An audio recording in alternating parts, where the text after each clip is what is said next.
Hola mis hermanos, la gracia del Señor sea con ustedes los hijos de Dios. Todos los que aman al Señor sean muy bendecidos.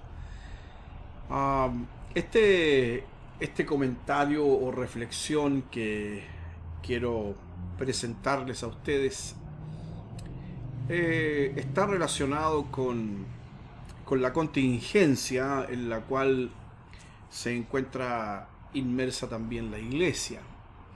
La iglesia no vive en una burbuja de tal manera que las cosas que ocurren a su alrededor no le tocan. Somos afectados por las cosas buenas y por las cosas malas. Todo nos afecta. Porque aunque no somos de este mundo, según las palabras del Señor Jesús, pero vivimos en este mundo. Y el Señor dijo, ¿no? En ese mismo discurso del Evangelio de Juan, en el mundo tendréis aflicción, pero confiad, yo he vencido al mundo. Pero, en fin, la reflexión o el comentario que yo quiero poner sobre la mesa eh, tiene que ver con la política contingente. Vivimos casi un año, un poco menos tal vez, del bombardeo de las ideas políticas y ideologías y todas esas cosas que en el mundo son parte de la vida. Nosotros vivimos en este mundo, digo otra vez, pero no nos insertamos de manera partidaria en la política, ¿no? La iglesia tiene otra función. La discusión anterior a la elección que ocurrió el domingo 19, eh,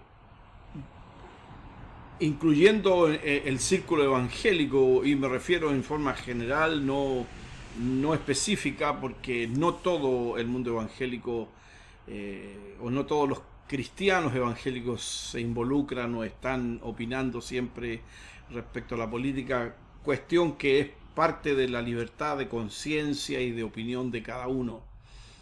Pero la discusión que hubo entonces anterior a lo que fueron las elecciones era quién era el mejor candidato, por quién había que votar, cuáles eran los principios, los valores, todas las cosas. Y cada uno y cada grupo evaluó sus prioridades y sus contenidos y evaluó sus intereses. Y entonces tenemos de este mundo evangélico, cristiano evangélico, personas que creen de un lado y de otro, y eso, otra vez digo, tiene que ver con la libertad de conciencia y de opinión y expresión de cada uno. Bueno, terminado el episodio de la elección y teniendo ya un resultado, hoy día se instala una nueva discusión.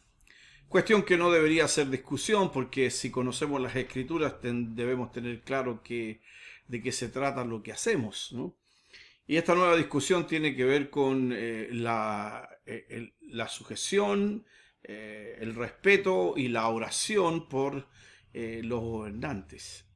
Y entonces esta discusión puede que sea puede que sea importante o puede que alguien diga no es tan importante, pero está en la Biblia. Está en el Nuevo Testamento. Se dijo a la iglesia en su tiempo cuál era la manera de conducirse frente a estos mismas temáticas.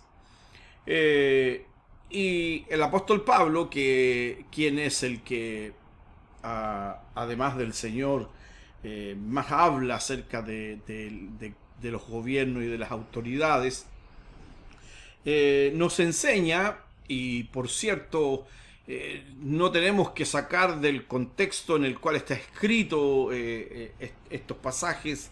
En el caso de Romanos capítulo 13, el apóstol Pablo enseña dentro del contexto de lo que son los deberes del creyente, ¿ya?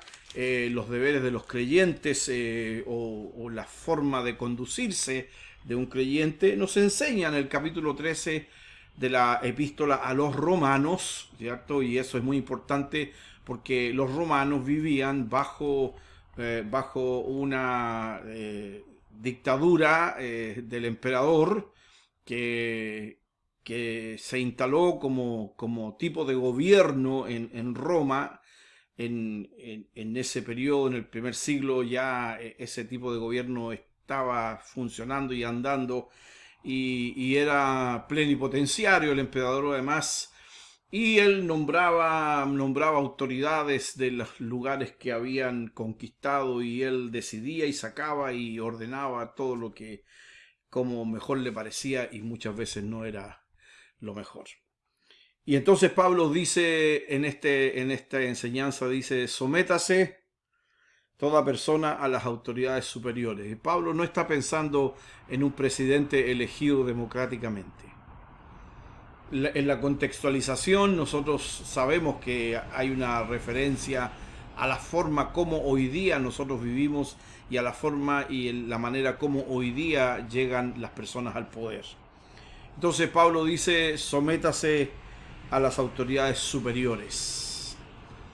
Y su contexto, o el contexto que Pablo está abarcando, es el contexto del Imperio Romano. Y dice: porque no hay autoridad sino de parte de Dios, y las que hay por Dios han sido establecidas. La autoridad, ¿no? Eso es lo que está diciendo. De modo que quien se opone a la autoridad, a lo establecido por Dios, resiste. Hablamos del ordenamiento, ¿no? Y los que resisten acarrean condenación para sí mismos. Bueno, este es el primer o uno de las exhortaciones que hace el apóstol Pablo respecto a cuál debe ser nuestro comportamiento frente a las autoridades. Se refiere a la sujeción o al sometimiento, que no está hablando de obediencia ciega, sino está hablando de no levantarse contra la autoridad. El sometimiento tiene que ver con no oponerse a la autoridad, como hoy día hace la gente que hace berrinches para conseguir cosas, ¿no es verdad? No debe hacerlo así el creyente debe someterse, pero cuando llega el momento de la oposición a la fe, es ahí donde se acaba eso, y aun cuando no hacemos manifestaciones contra los designios de las autoridades que se oponen a la fe, sin embargo, la iglesia sigue predicando, enseñando y funcionando. Y el otro pasaje está en Primera de Timoteo, donde Pablo está instruyendo a Timoteo, justamente, que es uno de los pastores o de los ministros o obreros asociados a Pablo, y Pablo lo establece en un lugar para llevar a cabo la tarea pastoral. Entonces, en el capítulo 2, el apóstol Pablo dice: exhorto ante todo a que se hagan rogativas, oraciones, peticiones y acciones de gracias por todos los hombres. Por todos los hombres. ¿Ya? La exhortación es que el creyente debe orar por todos los hombres. Por los reyes, nosotros no tenemos reyes aquí en nuestro país, y por los que están en eminencia, y aquí entran entonces aquellas autoridades que han sido escogidas democráticamente, son los que están en eminencia. ¿Por qué debemos orar por ello? Para que vivamos quieta y reposadamente en toda piedad y honestidad. Porque esto es bueno. ¿Qué es bueno? Orar por las autoridades, ¿no? Y agradable delante de Dios nuestro Salvador. Pero ahora viene el propósito de la oración, el cual quiere Dios, ¿no? Dios quiere que todos los hombres sean salvos, y para que sean salvos hay que predicarles el evangelio, no hay que orar solamente por ellos, hay que anunciarle el evangelio de Jesucristo. y vengan al conocimiento de la verdad, y la verdad es Cristo. Entonces, este es el propósito de la oración. Y sigue diciendo, porque hay un solo Dios. No existen más dioses que el Dios al cual adoramos, al Dios de la Biblia. Y un solo mediador, Jesucristo, entre Dios y los hombres, Jesucristo hombre, el cual se dio a sí mismo en rescate por todos, de los cuales se dio testimonio a su debido tiempo. Entonces, amados, cuando nosotros entendemos en las Escrituras que debemos orar por las autoridades, y debemos hacerlo, no importa de qué color sean, no importa de qué ideología sean, no importa cuáles sean sus pensamientos, nosotros los creyentes debemos orar por todos los que están en eminencia, para que conozcan al Señor, no para que les vaya bien, para que conozcan a Cristo, para que sean salvos. Así que si nos vamos a levantar en oración por las autoridades, vuelvo a decir, cualquiera sea la autoridad, tiene que ser para que sean salvos. No sirve de nada que les vaya bien en la vida, que les vaya bien en el gobierno, pero se vayan al infierno por no tener la salvación en sus corazones. Amados, lo escribí por ahí en algún comentario de las redes sociales. La iglesia se ha dedicado a usar muchos eufemismos para disfrazar el mensaje de la verdad y no decir la verdad como debe de ser.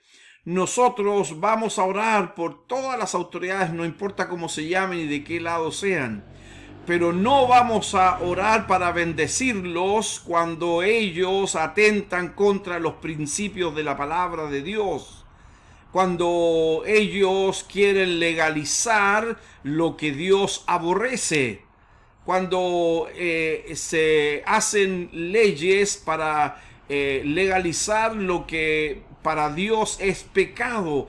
El pecado, la única manera de ser quitado es por el arrepentimiento y el perdón de Jesucristo del pecado de los hombres.